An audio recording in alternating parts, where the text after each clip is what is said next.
I do think Ethereum has the best shot at becoming the kind of like new settlement infrastructure for the world. And what I mean by that is like all forms of value will eventually settle on Ethereum. So because Ethereum has so much security, because you have guarantees of liveness as well, which is very important, where the network is always up and some of these other networks fall over during periods of high demand. Ethereum, yes, the gas fees get high, but it's still there, right? The network doesn't fall over. You have 100% uptime of Ethereum since Genesis. So that I think is very important for especially institutional players and bigger money. So I think, yeah, Ethereum has a very, very good shot at becoming that kind of like settlement infrastructure for the world and becoming that security layer that replaces the existing system. In terms of kind of like price predictions, I say these numbers, people call me crazy, but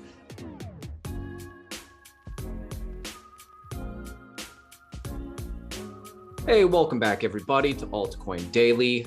Ethereum is going through a great change, merging from proof of work to proof of stake. Today we have on, I consider him an Ethereum expert, crypto OG, Anthony Sassano, host of YouTube's The Daily Gwei, puts out great content on YouTube. Go subscribe to his channel, linked below. He is an angel investor, an independent Ethereum educator. Anthony, how are you doing today? hey guys, I'm doing great. Thanks for having me on the show. Totally, man. Thanks for coming Absolutely. on. For the folks at home, did I get your background right, or could you introduce yourself to the Altcoin Daily audience?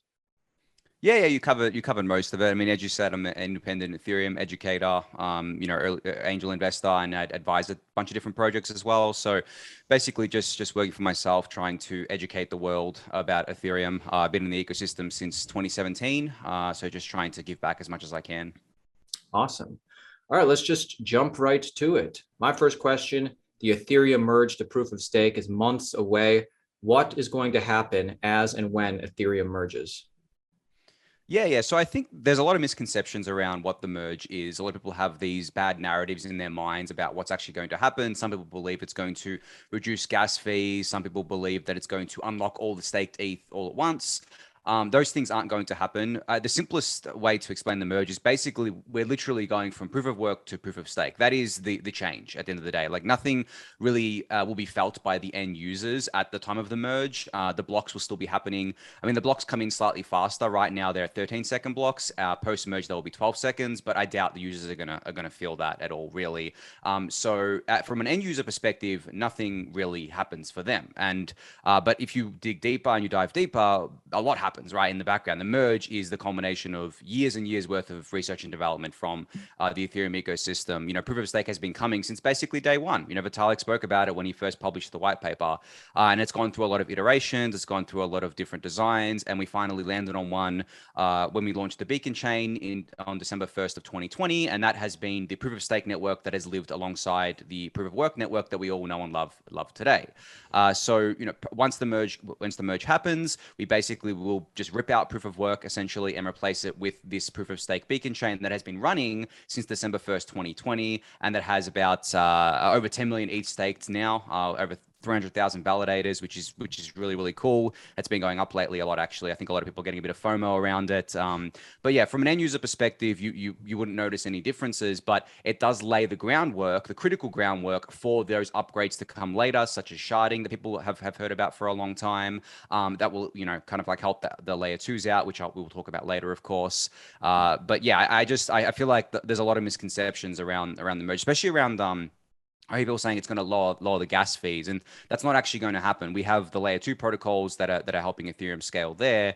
The merge, as I said, is a simple from like a high level, but very complex if you dig into it. Change from proof of work to proof of stake. So we no longer use miners and very expensive kind of mining equipment and electricity and all that sort of stuff. We still have obviously hardware that we need, but the hardware is just a basic computer where you run the staking software on, and you put up 32 ETH if you want to stake on your own, whereas there's a lot of other ways to stake as well these days. A lot of pools, both centralized and decentralized, that you can use, so you don't have to have that 32 ETH, which is obviously worth a lot of money now. A lot of people can't afford that, but you can still stake through various different means there. But anyway, I'll pause there. Hopefully that gave like a TLDR on what the merge is. Definitely. And this merge to proof of stake, is this the most bullish catalyst the ETH network has ever seen? Meaning that after this, I know there's other upgrades to come, but this is the big one. No holds bar after this. Yeah, this is the biggest upgrade in Ethereum's history, and probably will be the biggest upgrade that we ever do to the network. I don't foresee, like, there is obviously a longer term Ethereum roadmap that has been published by Vitalik, and a lot of other people have spoken about it. But I don't think any of the other changes coming to the network are as big as the merge in terms of kind of like manpower required to make it happen, and in terms of like the implications of it. So those implications I try to bucket into two different kind of like categories: first order and second order. So first order is the most obvious things, like obviously reducing the network issuance. So a lot of people didn't know this until recently, but going from proof of work to proof of stake reduces issuance by about 80 to 90%. So the new ETH being issued per block will be reduced by 80 to 90%. Couple that with EIP 1559, which everyone knows is the burning of ETH from fees. It would make ETH net deflationary from day one of the merge. So there will be more ETH being kind of like burned than is being issued, which means that we're basically having a negative issuance Ethereum, which no other network, as far as I know, has. Bitcoin definitely does not have that. Obviously, Bitcoin has a supply cap. But yeah, that's the biggest first order effect, I think, as well. The second biggest one is the energy usage, right? Just collapses. There are some calculations done. The energy usage will go down by 99.98% from what Ethereum is currently using. That happens instantly. This isn't a gradual thing. This is as soon as the merge happens, like from one block to the next, all the miners are pretty much off the network. They can go elsewhere, of course. They can probably go to something like Ethereum Classic, and there's a few other networks out there that they can migrate to. But Ethereum itself will no longer be responsible for that energy usage, which is a huge effect, I think, especially because the narrative around proof of work is very, very bad in the broader world. Obviously, there's a lot of talk about it. Whether you're for or against it, it doesn't matter. The way I look at it is it's all about the narrative. So if the narrative is bad, then you do face headwinds, right? And I think a lot of institutions look at that and they think, well, okay, our clients, maybe they're environmentally conscious and they really do believe that proof of work is bad for the environment. They probably will not want to invest in these things, and they might, get upset and be like, why are you investing in things that aren't carbon neutral, that are using so much energy? And I think that's another very, very bullish catalyst going forward. The third first order effect is the fact that post-merge, all of the fees that aren't burnt. So EIP 1559 burns about 70 to 80% of the fees, and the rest go to currently the miners, and post-merge that will go to the stakers, the validators. That will bump the APY, or the yield, up from staking. So right now it's about 4 or 5%. That goes down as more ETH gets staked. But then post-merge, it's going to be about 8 to 10%. Now this is basically an essentially risk-free kind of yield on your ETH coming directly from the protocol. This isn't reliant on leverage or anything like that. This is coming directly from the Ethereum protocol. Now, because it's so high, I doubt that it's going to last there. And that's why I think a lot of people are now staking their ETH. We actually have a lot more ETH coming into the Beacon chain right now. That's going to encourage a lot more people to stake their ETH, which locks up more ETH, which you would expect naturally leads to an appreciating ETH because there's less available supply on the market and more demand for ETH to stake it. Like, people are literally coming in with fresh new money. And I saw a thread about this. It seems like people are coming in with new money to buy ETH to stake it. It's not just existing ETH holders that are staking their ETH, which obviously increases demand. So those are all the kind of like first order effects, at least the most obvious ones to me. And then second order effects, I think. I think it branches off like the energy narrative. As I mentioned, that's a huge kind of like reduction in energy, but that's going to lead to a lot of positive press for Ethereum, I believe, because a lot of the media is going to be like, well, look, Ethereum was able to kind of like reduce its energy footprint by 99.98%. They're obviously going to talk it up as if it was something that it was easy to do, when in reality it was a very hard thing to do. But that's going to lead to a lot of positive press for Ethereum, which is obviously just going to lead to more attention to Ethereum, and I believe going to be a nice little tailwind there.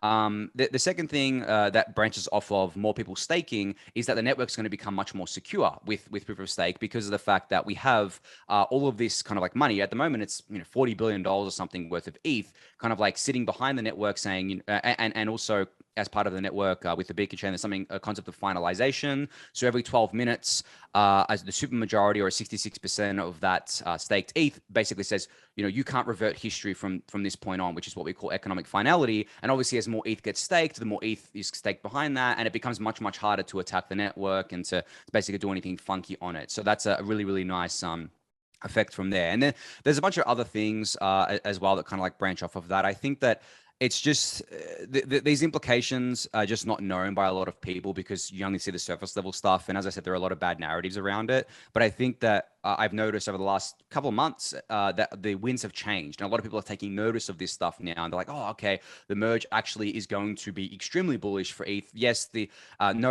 staked ETH isn't going to be unlocked, which I should touch on. I think the staked ETH, as I said, there's over 10 million staked now. That is not being unlocked at the merge, and that is not actually being unlocked until at least 6 months after the merge, and it doesn't get all unlocked at once. That would be really bad for the protocol just from a security perspective. But the way it works is there's a concept of a validator queue, so there's an entry and exit queue, and there's only around, I don't know the exact number off the top of my head, but like 1,000 validators that can exit per day if they wanted to. So times that by 32,000 ETH, just say, more or less, could be exited per day. So it's not like 10 million ETH can just like withdraw all at once and then, market sell and whatever you want to do there. So I think that's another misconception that will be cleared up at the merge, where people realize that the staked ETH isn't unlocking, isn't being withdrawn. It's still there. It's still being staked. And that'll lead to, I think, an increase in ETH price as well, just from the fact that people will be like, holy crap, like there is this dead zone of 6 months where no new ETH is coming to the market and ETH is deflationary.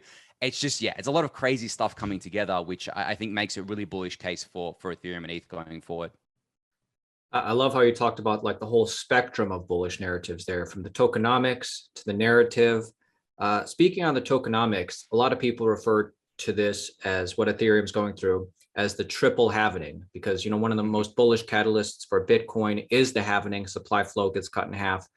People are saying that what's coming up with ETH is like a triple halvening, where it's what happens with Bitcoin except ×3. Do you put stock in that? Yeah, so this was a term coined by someone called Squish Chaos on Twitter. There's a report that they put out, a very, very good report. I really enjoyed it.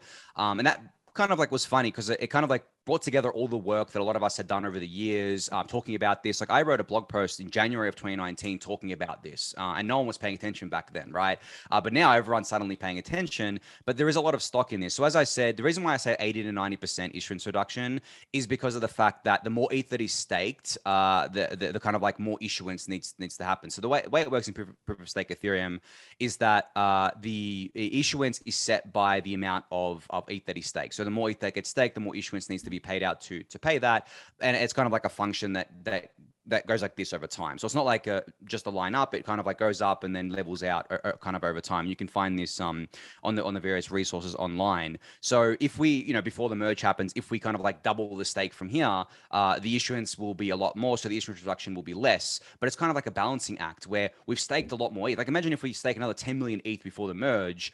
That's even big. To me, that's a bigger deal than a triple halvening because you've just locked up another 10 million ETH, right?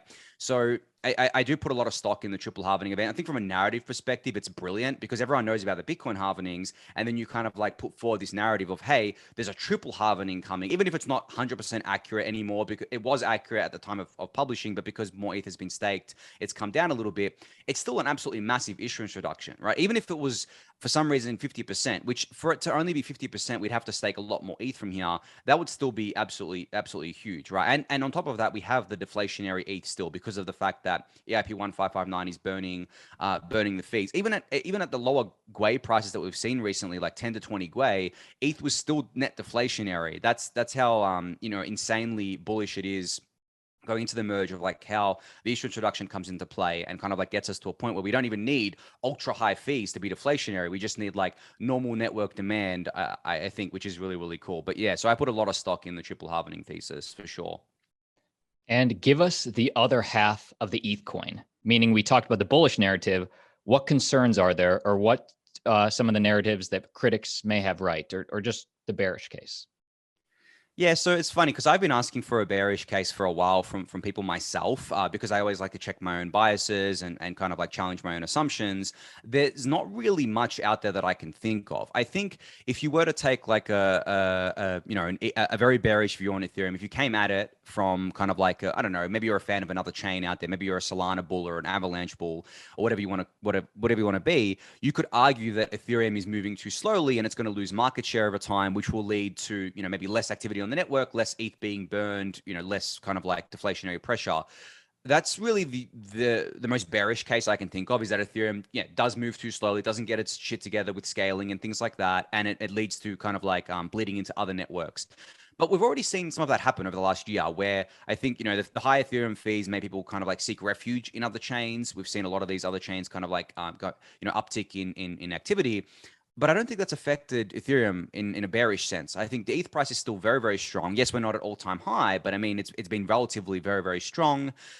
Yes, Ethereum's kept growing. The layer twos are growing. But we'll talk about that, of course. And I just don't really see any massive bearish case here. Like, even if the merge was to fail on attempt one, like for some reason it just went wrong and it just failed, we had to kind of like do it again, that would be a short-term bearish thing, I think. But I don't see that being a medium to long-term bearish thing, because we already know the merge can work. We've done it on test nets.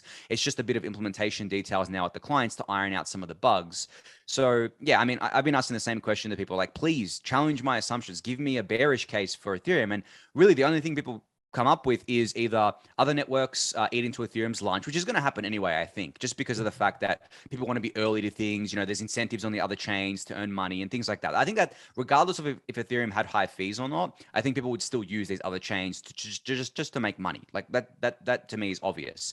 And then the second thing is, governments, nation states coming after it. But I think that's a broader issue for all of crypto, not just Ethereum. So I wouldn't actually bucket that into an Ethereum bear case. I would say that's a crypto bear case. If the government, harsh regulation, government's trying to shut down these networks, Ethereum wouldn't be the only one they target. They would target everything in that case. True. What happens after the Ethereum merge? Is ETH more or less fully scaled, or what do you think? No, so as I said, it sets the groundwork for the rest of the Ethereum roadmap. So I think that Ethereum is scaling today already without the merge via these layer twos. Yes, they're not as cheap as some of these alternative layer ones, but these layer twos inherit Ethereum security, right? They are literally kind of an extension of Ethereum rather than an entirely separate chain. What they do is they basically batch up your transactions at layer two and then post that batch to layer one Ethereum, which is how they inherit Ethereum's security. So I think that the fees are under $1 on there for like swapping kind of tokens and stuff like that, and they're coming down all the time. Like it used to be like $4 or $5, now it's under $1, and they're getting much cheaper, and they're much faster. The transactions too, they're basically instant and things like that. So I think that if people want to use a scalable Ethereum today, they can via Optimism, Arbitrum. There's a few, there's lots of these out there right now. And then in terms of like setting the groundwork with the merge, what I mean is that the merge is basically taking all the developer resources away from everything else right now, because it needs all hands on deck basically to make this happen. And once that's out there, the developers and the researchers can focus much more on the other things, such as sharding. People may have heard of statelessness and Verkle trees and things like that. And there's a bunch of other very technical upgrades, but I think sharding is the thing that most people are interested in. But what sharding does, and it's actually got a name now called Dank sharding, which is named after Dankrad Feist, who came up with this with sharding design, is it basically gives us more block space for layer twos. So layer one Ethereum is not somewhere where users are going to be. Layer one Ethereum is going to be like the settlement layer, the security layer for these layer twos. And then the users will just do stuff at layer two. They'll enjoy ultra cheap transactions, fast transactions that, as I said, they're going to get cheaper over time. I expect them to eventually be, pennies on these layer twos, with sharding implemented and with some of these other upgrades coming as well, which make it just cheaper for layer twos to interact with layer one Ethereum. And then what will end up happening is that layer one Ethereum will just be layer two transactions eventually, where layer twos will post their transaction batches. They'll post what's something called call data, which is basically the balances, the state of the network, user balances, stuff like that, in order to secure it. And all the users will enjoy really, really awesome kind of fast and cheap transactions at layer two. So that's what I mean by groundwork, because without the merge, this other stuff couldn't happen. Sharding wouldn't be able to be implemented without the merge. We wouldn't. The developers would still be stuck, kind of like doing stuff for the merge. They wouldn't be able to work on other things. So that's another, as I said, like second order effect of the merge going through, or maybe even a first order effect of the fact that we now free up all these resources to just go, really, really hard into all these other upgrades, which should come out in the next 12 to 18 months after the merge. Appreciate that. Again, everybody in the audience, if you appreciate Anthony coming on, subscribe to his channel, give the video a like. I'll link it down below. And we're doing a whole separate interview to come out in a day or two on layer twos for ETH. So one's on the merge, one's layer twos. I guess as we're wrapping up, Anthony, I know you're a huge ETH bull. do you think Ethereum eats the world? Normally, I'd ask you like your 2022 price prediction, but that's too short term. How high do you think ETH could go, both in price and as far as just taking over the world? Yeah, so I do think Ethereum has the best shot at becoming the kind of like new settlement infrastructure for the world. And what I mean by that is like all forms of value will eventually settle on Ethereum. So because Ethereum has so much security, because you have guarantees of liveness as well, which is very important, where the network is always up and some of these other networks fall over during periods of high demand. Ethereum, yes, the gas fees get high, but it's still there, right? The network doesn't fall over. You have 100% uptime of Ethereum since Genesis. So that I think is very important for especially institutional players and bigger money. So I think, yeah, Ethereum has a very, very good shot at becoming that kind of like settlement infrastructure for the world and becoming that security layer that replaces the existing system. In terms of kind of like price predictions, it's funny. You did get it right. I tend to look very far out on things. Like I've been calling for a $10,000 Ethereum since 2019, since Ethereum was around $100. So, and I didn't expect that to play out for, 5 years, but it may end up playing out this year. I don't know, right? Which is only, 3 or 4 years after. And in terms of like a longer term, if Ethereum keeps dominating, if Ethereum keeps growing, if everything goes well with the ETH itself bull case that I talked about and that a lot of other people have talked about, I don't see why $100,000 ETH isn't possible in the next 5 to 10 years. And then from there, it could go even crazier, right? I feel like I say these numbers, people call me crazy, but I don't think it's too crazy because I like to look at the market cap. The market cap of $100,000 ETH would be maybe around $10 trillion, something like that. That's the market cap of a useless asset like gold, and if we're talking about the backbone of the new world financial system, the new value kind of value security system, settlement layer, and ETH itself is capturing all that value directly from the protocol. It's not just kind of like people speculating on it. It's actual kind of like direct value accrual that you can map back to, some data. Yeah, I don't think that's too crazy. I love it. Anthony, so much valuable information was dropped today. And again, encourage our audience, check out the links down below. But final thoughts, Anthony, for the Altcoin Daily audience. Final thoughts are, Ethereum is a moving kind of like target. There's always a lot happening in the ecosystem. It's very, very hard to keep on top of it. I understand that. It's very technical sometimes. I would encourage people when they hear things like, the merge reduces gas fees and stuff like that from one person, go do some more research when you hear things like that. Don't just rely on one source for information. Try and get a broad kind of like picture. The ethereum.org website is actually really, really good now. It has a lot of useful resources there. But yeah, and as you guys have mentioned, I have my own show called The Daily Gwei. I talk about this all the time. It may be a bit hard for someone to keep up with it all the time. Like I do 30 minutes every single weekday on Ethereum, but I would encourage people just to really not use just one source for your information around Ethereum, because as I said, it is complex inherently, but if you use multiple sources, you can kind of like get a better idea than just going from one source, I think. Awesome.